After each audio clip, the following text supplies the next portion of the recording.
పొగాకు కాదది పగాకు. ఇది ప్రస్తుతం ఏపీలో పొగాకు రైతు అంటున్న మాట. మరీ ముఖ్యంగా ఒంగోలు మార్కెట్లో తగిన గిట్టుబాటు ధర రాక పడిగాపులు కాస్తున్నారు రైతులు.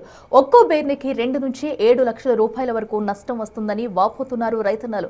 వ్యాపారులు రాకపోవడంతో కొనుగోళ్లు ఆగిపోయాయని అంటున్నారు అధికారులు. అయితే ఇదంతా ఒక సిండికేట్ పాలిటిక్స్ గా ఆరోపిస్తున్నారు రైతులు.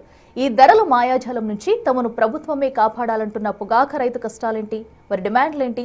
మా ప్రతినిధి శ్రీనివాస్ మరిన్ని వివరాలు అందిస్తారు.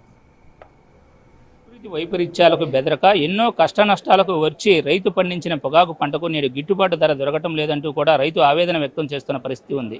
కంపెనీల వాళ్ళ అనుమతుల మేరకే బ్యార్నీల్లో పొగాకును కొట్టి తీసుకువచ్చినప్పటికీ కొనుగోలు చేయవలసినటువంటి శాతం కొనుగోలు చేయకపోగా మొత్తం వెనకకు పంపుతూ తీవ్ర ఇబ్బందులకు గురిచేస్తున్నారని కూడా రైతులు ఆవేదన వ్యక్తం చేస్తున్నారు. సుమారు తెచ్చినటువంటి పొగాకులో కనీసం 10% కూడా కొనుగోలు కావట్లేదంటూ కూడా ఆవేదన చెందుతున్న పరిస్థితి ఉంది.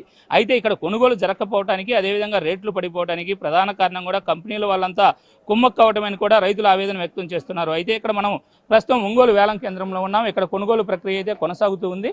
ఈ కొనుగోలు ప్రక్రియలో అసలు ఏంటి, ఎన్ని కొనుగోలు జరిగినాయి ఏంటి అనేది కూడా మనం సూపరింటెండెంట్ గారిని కూడా అడిగి తెలుసుకోవచ్చు. ఇక్కడ కంపెనీ వాళ్ళతో పాటు ఈ కొనుగోలు సూపరింటెండెంట్ గారు కూడా ఉన్నారు మనతో పాటు.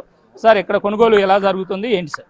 కందులూరు మళ్ళాపాలు క్లస్టర్ ఉంది. యాక్చువల్లీ సెలైన్ పోబేకో జిఎస్టైల్ ఇరిగేటెడ్ పోబేకో ఎక్కువ వచ్చింది కాబట్టి కొంచెం నో బిడ్ ఎక్కువ. తర్వాత అలీ ఎంటర్ప్రైజ్ మొన్నే వరకు ఉన్నారు, ఈ రోజు లేదు. సో అదో ఎఫెక్ట్ అయింది. మీకు కంపెనీ ఉన్నారు కానీ ఆ గ్రేడ్ లేదు ప్రస్తుతం.